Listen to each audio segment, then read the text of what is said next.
What's up everyone, John from ARTV. It's almost the end of the year and that can only mean one thing. It's almost time for year-end countdown list. And by almost time, it is time. Today, we're kicking it off with the worst songs of 2016. The top 20 worst and most abominable picks of the entire year. I'm not filming in a super epic location like I did for 2015 because unfortunately that was hard to secure and YouTube just ended up pulling down my video for bullshit reasons. Anyway, it's back up now. If you guys would like to check that out, it will be linked in the description down below along with my other year-end playlist videos. There's a lot more to come on this channel, so make sure you're subscribed so you don't miss out on that, and hit the like button on this video to let me know that you're enjoying the year-end countdowns. Today, I'm going to be talking about my personal choices for the worst songs of the year. 2016 was a weird one. It was just one of those years where I kind of felt like I was floating through it in a haze. I wasn't really hating a ton of stuff, but I also really wasn't loving that much of anything. Towards the end of the year, I started listening through stuff and realizing just how weak the year was just compared to 2015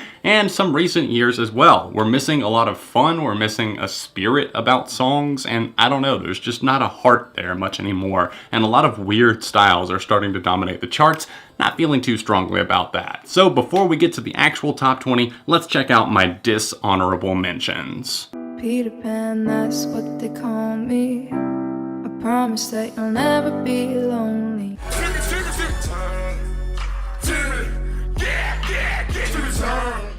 I can see but you when you dance, dance, dance.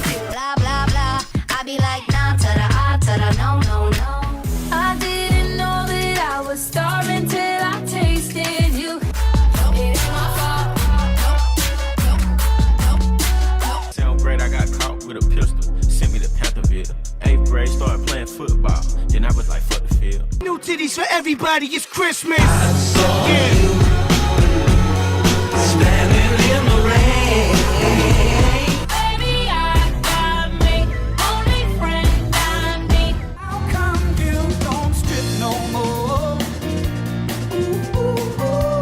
Juju on that beat, juju on that beat, juju on that, juju on that, juju on that beat. Well, now that we got that out of the way in rapid fire style, it's time for the meaty main course, the succulent steak that you all came here for. The top 20 worst songs of 2016. Once again, I'm going to reiterate my picks, not yours, so no, where is this? Why didn't this make the list? Or why is this on here? I love this song. Keep in mind, that's you love this song, not I love this song. I hate these songs, and a lot of this is done for comedic effect, but I do genuinely hate these tracks that I'm about to talk about. So without further ado, let's start it with the top 20 worst songs of 2016. If I pulled a you on you, you wouldn't like that shit. I put this reel out, but you wouldn't bite that shit. I type a text, but then I never mind that shit. I got these feelings, but you never mind that shit. Oh, keep it on the low. You still in love with me, but your friends don't know. The ultimate flannel-wearing, coffee shop-sipping, tight jeans, neatly trimmed beard, fake glasses, hipster breakup track of the century. If that sounds right up your alley, then skip ahead to number 19. I'm not talking to you. Ill-conceived, ill-fated, I hate you, I loved you was doomed from the start. Pale beats blended with a light piano and delicate vocals equals some sort of emotional response, supposedly. At least that's what Nash and Olivia O'Brien want us to think, but I am not feeling that at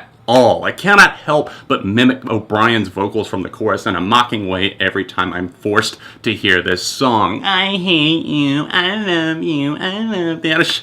I just picture a child singing this because that's about the level of maturity that this song captures. Move on in a less melodramatic way and stop excessively saying shit at the end of so many sentences. It's just infuriating the way he just kind of raps his lines over this bleak piano. Next.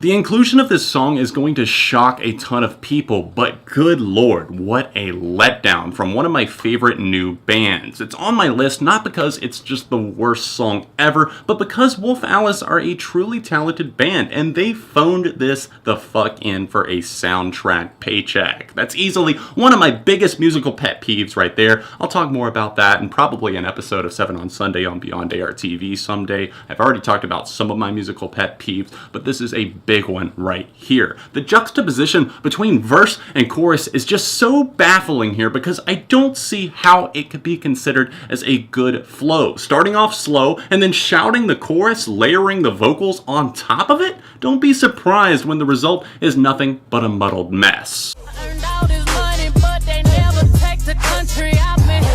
I got hot sauce in my bag, swag. I see it, I want it. I stuck yellow on it. I dream it, I work hard, I grind till I own it. Beyonce's Lemonade is a fantastic album, one of the best of the year, hands down. But right at the end of this album, we get a detestable song that seemingly captures everything I didn't like about her last album, all in one song. I understand the power behind the song's lyrics. The message here obviously supporting Black Lives Matter, and no, I'm not against that. I feel like it's 2016 and I have to clarify that just because I don't like something that involves this, it doesn't make me racist for calling it out and saying that I don't like things about this song. I don't like the song because it's tactless. It has no flow to it. It's very weird. Beyonce goes from like whisper to super cocky, kind of weird vocal performance. Stuff that I didn't like on her last album, like I already mentioned. The instrumental on this thing just flat out tanks. It's clunky all around. The opening sound effects sound like somebody plucking a rubber band to try and get the sound.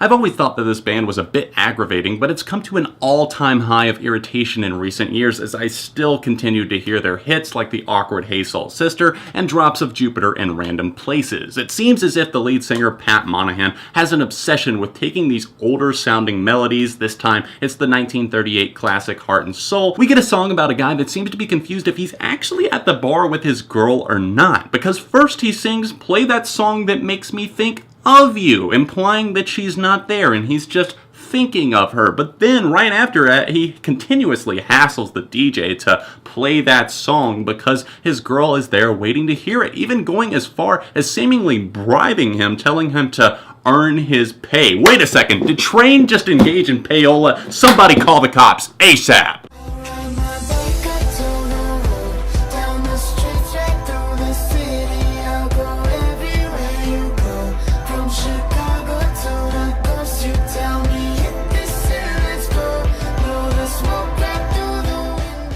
If you want to put a name and two faces next to the word recycle in the dictionary, might I suggest the bro DJ duo known as the Chainsmokers. It's been a huge year for them, scoring 4, count them 4, top 20 hits in the United States on the Hot 100, with Roses, Don't Let Me Down, both of which are excellent tracks, I think, even if they are a bit simple in nature. Definitely some fun. Then the subpar Closer with Halsey, which somehow reached the top of the charts for over 10 weeks. Absolutely absurd right there. And of course, my number 16 pick, which is right here on this list, All We Know with Phoebe Ryan. The lyrical melody and the way this song tries to tell this millennial type story and tries to relate to its audience way too much, it all just sounds too familiar, sounding almost identical to their own song Closer, which was just released a couple of months before that, which in turn had already ripped off Fetty Wap and the Remy Boys' 679, which just came out last year. The vocal patterns are just eerily similar, I can't help but notice. There are layers to this laziness. Maybe they just deserve some sort of special fucked up medal for that. Way to go, Chainsmokers. You got to the top of the mountain and now you're just coasting and phoning it in. Now, give it 2 years. I'd love to see how the other side of that mountain and going downhill feels. Give me a call when you want to be featured on an ARTV redemption video.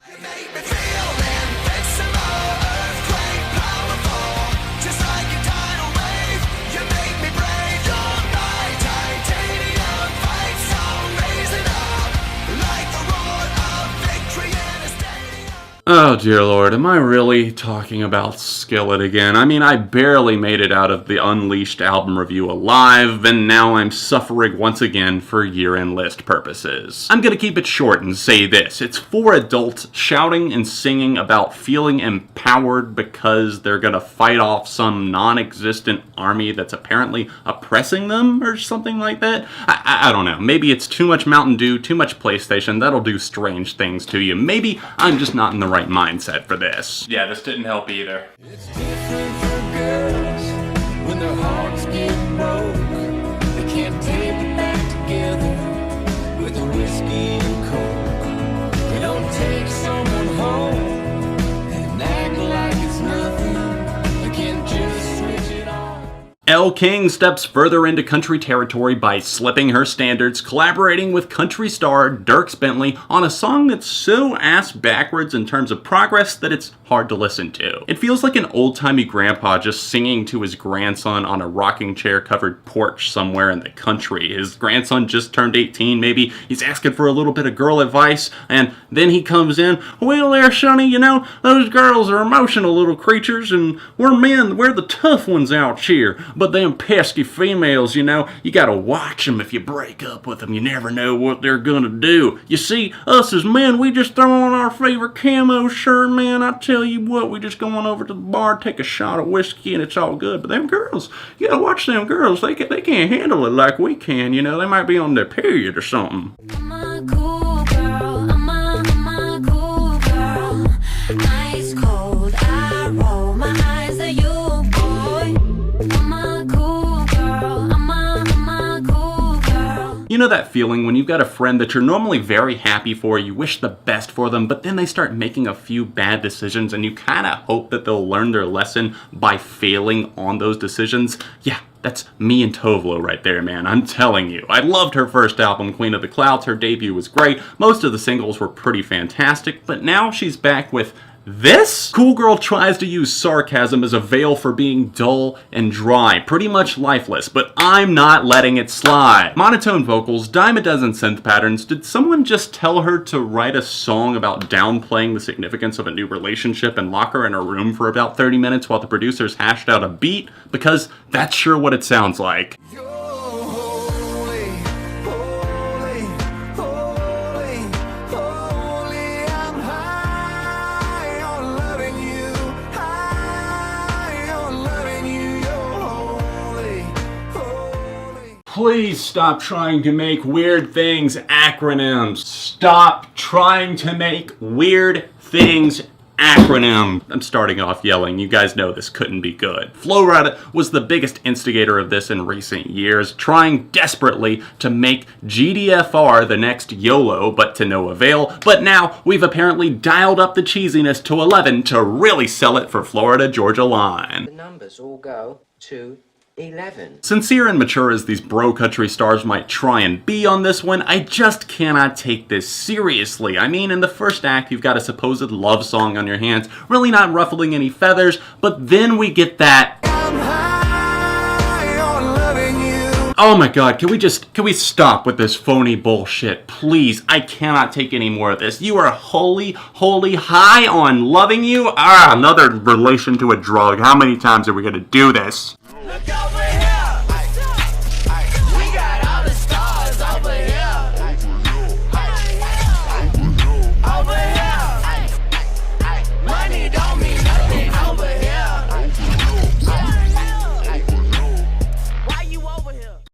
What do we have here? Oh, great! Another I Fucked Your Girl song by none other than my absolute favorites, Rae Sremmurd. But wait, there's a plot twist on this one. I fucked a girl last night, and my nigga fucked her this morning. Oh shit, he fucked that guy's girl and then he let his homie fuck her too? Oh shit! Damn, I thought The Weeknd had the key to getting all the bitches, but they have clearly one-upped him here with this move. Not only did he have sex with her, but they both nailed this bitch, him and his homies. Holy shit. So jealous of that lifestyle. I mean, I bet they even high-fived dicks after that in a totally non-gay way to celebrate all of that bitch stealing that they're doing at the club. Every time I look at my dick, I'm like, holy shit, that's a big dick.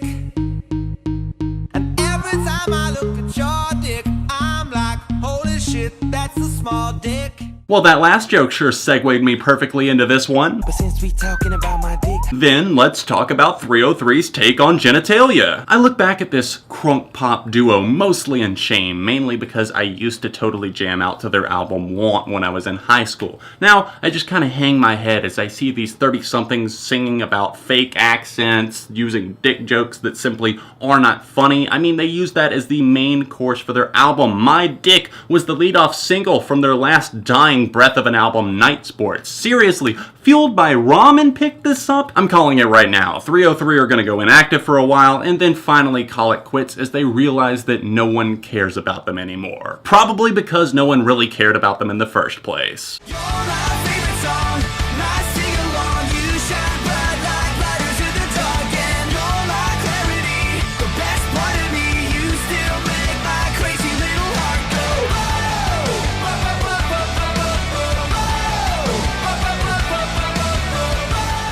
You make my crazy little heart go.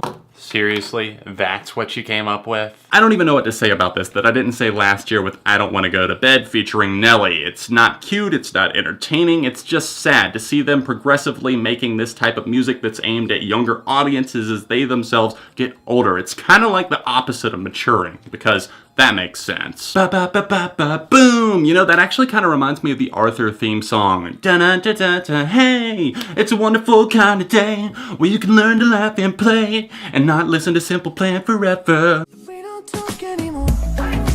We don't talk anymore. We don't talk anymore like we used to do. We don't laugh anymore. What was all of it for?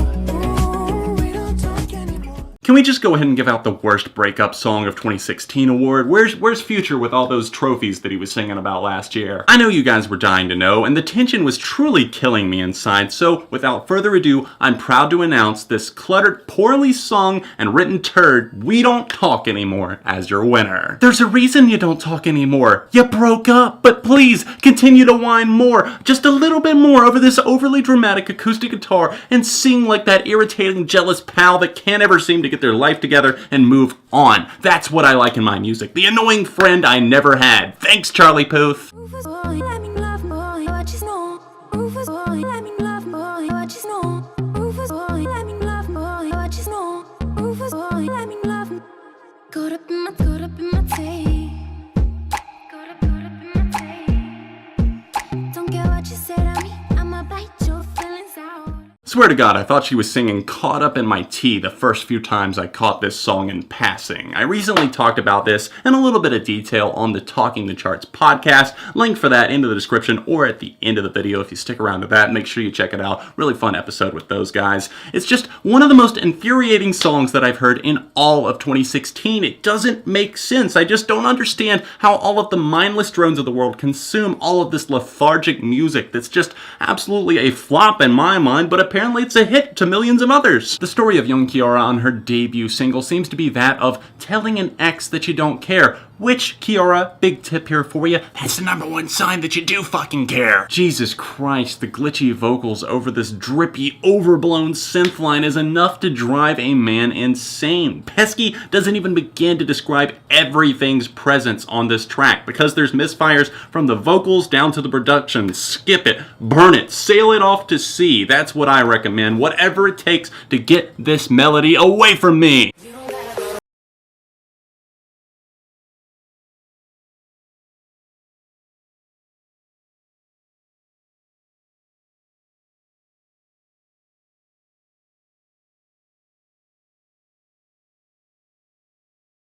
If we're putting annoying synth tones on blast, then let's blast the ass of Work From Home by Fifth Harmony and Ty Dolla $ign wide open. Being one of 2 songs in the US to overuse the fuck out of the word work in 2016, this is easily the more infuriating and detestable of those, as it not so secretly implies over and over and over again that work from home is a metaphor from sex. Get it? Because you generally have sex at home, and she's saying, let my body do the work, implying that she's not going to be going and doing the actual job at all. She's going to be having sex with you. That's the implication, and that's why they're going to get a Grammy. Fifth Harmony have talent whenever it comes to vocals. I'll easily admit that, and even praise the fact that the melody is earwormy, but it is so monotone and repetitive in its delivery. But hey, that's the trend. That's what everyone else is doing. We gotta cater to our audience or else we won't be relevant anymore, right? Hey, that actually sounds like our number 5 pick. Wanna know, who's taking you home, home, and loving you so. The way I used to love you, no, I don't wanna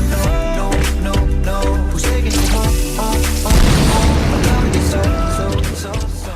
Everyone give the Adam Levine Experience a round of applause. They've reached the top 5 worst list for the second year in a row right here on ARTV. What an accomplishment. And I know you guys are probably thinking, John, why are you mispronouncing the band name? It's Maroon 5. Well, you tell me where the band is on this song and I'll change it. How about that? Maroon 5 continue to hop down the rabbit hole of trend following, serving up whatever will score them some cash, this time featuring a weak as hell breakup verse from Kendrick Lamar, one of my favorite rappers, but he has been dishing out some weak guest verses in 2016. Some good ones, but a lot of weak ones as well, and it's very disappointing. And of course, they partnered this song with the video game Just Dance 2017 to ensure that that sweet, sweet royalty money will continue to roll in. Go ahead, Maroon 5, push aside that dignity. Go ahead, write rehash tropical flavored breakup songs. Cash that check. That's your band in a nutshell. Maroon 5, ladies and gentlemen. Yeah, they hate, but they broke though.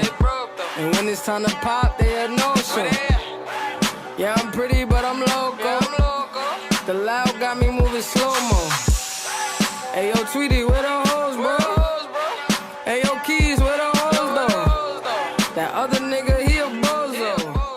It genuinely blows my mind that I have run into 3 songs that I would consider just a bit worse than this one, because my god, this song is complete and utter shit. Where to even begin? I guess we can start with how this wannabe thug rhymes the same fucking syllables over and over almost the entire fucking song. Young M.A. follows almost every terrible trope of rap music in the modern era, overusing these silly sound effects, brah, speaking unintelligibly about the run-of-the-mill gun threats, having a ton of money, not caring about haters, which of course, once again, I have to remind you, if you keep talking about it and saying it over and over again, it means that you do at least a little bit care about the haters. All of this over a terribly painful and dull instrumental that's about as interesting as a dead raccoon on the side of the road. You got that, you got that, you got that milk money. I got that, I got that, I got that milk money.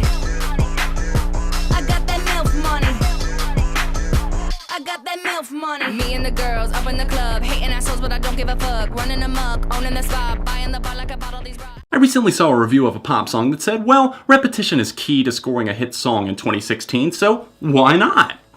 Why not? Why not? Kill it with fire, that's why not! Fergie, known as a solo artist and of course with the Black Eyed Peas as well, now has a key and wanted to essentially clickbait everyone with her comeback, which is still yet to produce an album, The Duchess 2 or whatever it's going to be called. She missed the 10-year anniversary mark for releasing that. I don't think it's going to drop in the month of December. So we got LA Love last year, that made worst list top 10, and she did top 5 this year, so I guess you're really on a roll here, Fergie. I mean, I'm sure you got all the little 12-year-olds clicking really quick whenever they saw the thumbnail for MILF. They were like, oh my god, I'm gonna get softcore porn and my parents aren't gonna know about it. It's all over YouTube. And if you feel good about that, then good for you, Fergie. Fergie racked up the views. Fergie was never very good at turning children's things into sexual innuendos, as she proved early on with her god-awful London Bridge. But she's hit absolute rock fucking bottom as she sings, you got that milk money, I got that MILF money. And God save us all. I am losing my mind at this point. I'm listening to songs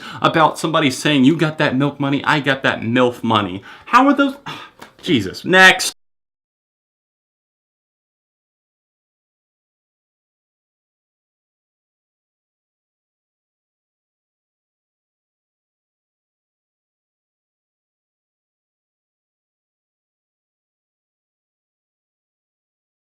actually praised this as talent, some sort of uniqueness to his music or something like that. And I cannot and will not accept this as the new standard for what's good in music. I fucking despise Lil Yachty and all of these ear-piercingly bad rappers slash singers, whatever they call themselves, full of auto-tune in their voice and just doing that all to hell while droning on and on about the same old nonsense. Yachty hits an exceptionally awful high tone on his track Minnesota, not even bothering to rhyme here. His lines are just all over the place, and most of the time it seems like he's not even trying to put together any kind of cohesion. I just can't picture people listening to this dude's music at a party. I mean, just imagine somebody throwing this on, or one of his other songs even. How do you even react to that? I mean, it's a muddy, muffled bass thump that goes on and on over some piano keys that sound like they were recorded straight out of a Fisher-Price piano. I mean, am I supposed to shake my ass and dance? Are you supposed to do that? No, we demand talent. 2017, please, I am begging you, please be better. 2017, is it okay if I ask you something real quick? Yeah, I'm here. What the fuck could you want, John? It's fucking middle of the night. Well, you see, I've been real good all 2016, and I was hoping maybe we could just talk about next year. It would probably be easier if I just came in. You fucking mental? You can't come in here. It's the middle of the night. I've got 2015 in here. I can't be seen with you.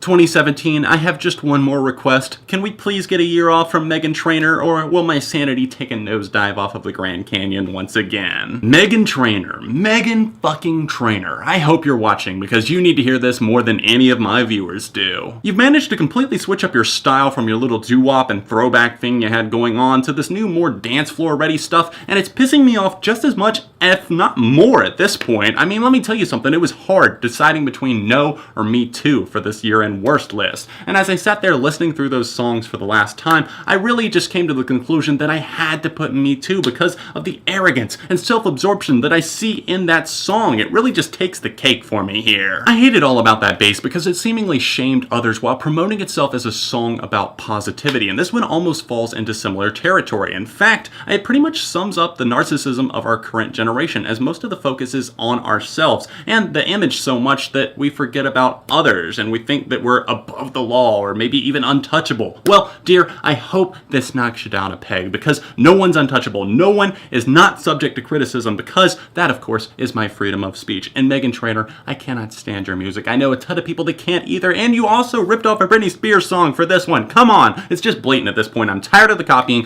I'm tired of the recycling. 2017, please. 2016, clusterfuck of a year for music, full of monotony, void of inspiration or direction, and dead set on beating some dead horses for monetary gain. Not everything was downright awful as some of our past years have been, but the problem lies in the fact that there was so much mediocrity, so much going on that just had no flavor to it. I hope you guys love the top 20 worst songs of 2016. Make sure you smash that like button and subscribe to the channel, because friends don't let friends go unsubscribed. You can check out my year-end countdowns playlist by clicking right here, or you can see that Talking the Charts podcast that I was featured on by clicking right here. Thank you so much for watching. I will see you guys very soon for more year-end videos right here on ARTV.